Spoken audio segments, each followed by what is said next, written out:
A girl accidentally touched a mysterious skeleton deep in the mountains. When she woke up the next morning, her soul had somehow crossed over into Jack's body. Upon awakening to unfamiliar surroundings and seeing a younger brother before her, she was so shocked she nearly had an out-of-body experience. She rushed to the bathroom and stared at the boy in the mirror, unable to believe her eyes. She frantically splashed cold water on her face, hoping to wake from this nightmare. But nothing changed. While getting dressed, a bracelet accidentally fell out. She recognized it as the same one the skeleton had been wearing. Only then did she realize she had crossed over into the body of the person the skeleton once was. At breakfast, however, she couldn't understand her family's Arabic. Everyone thought she'd lost her mind. When the younger brother discovered she couldn't understand movie lines that his brother knew by heart, he finally believed she was a soul traveler. She begged the brother to help her return to her own world. Based on his analysis from science fiction novels, the brother suggested that to cross back into her own body, she should return to where the crossing began. So they planned for her to go back to the valley where she'd found the skeleton. According to plan, while working on the farm, the brother would distract their father while she made her escape. But just as she fled the farm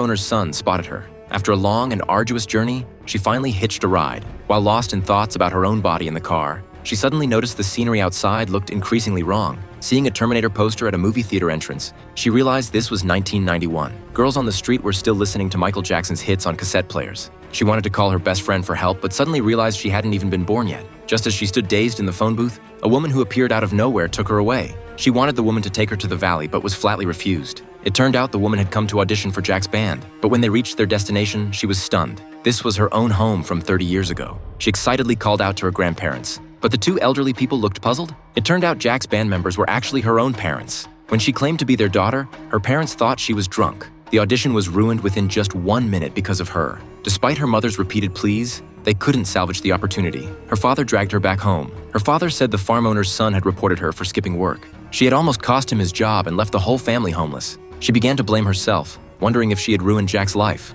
However, after returning home, she accidentally discovered Jack's diary under the bed. It recorded his dreams and a secret. To prove whether all this was real after returning to the future, she buried the diary under a tree. Just then, the farm owner's son suddenly showed up, telling her to work properly or he would lose money. When she accused the boss's son of betraying her, she was severely beaten and told to do the work a slave should do. But when she woke up again, she was miraculously back in her own body. She thought it had all been a dream. Curious about Jack's cause of death, she went to the farm where Jack had worked and found that same tree from years ago. She actually dug up the diary.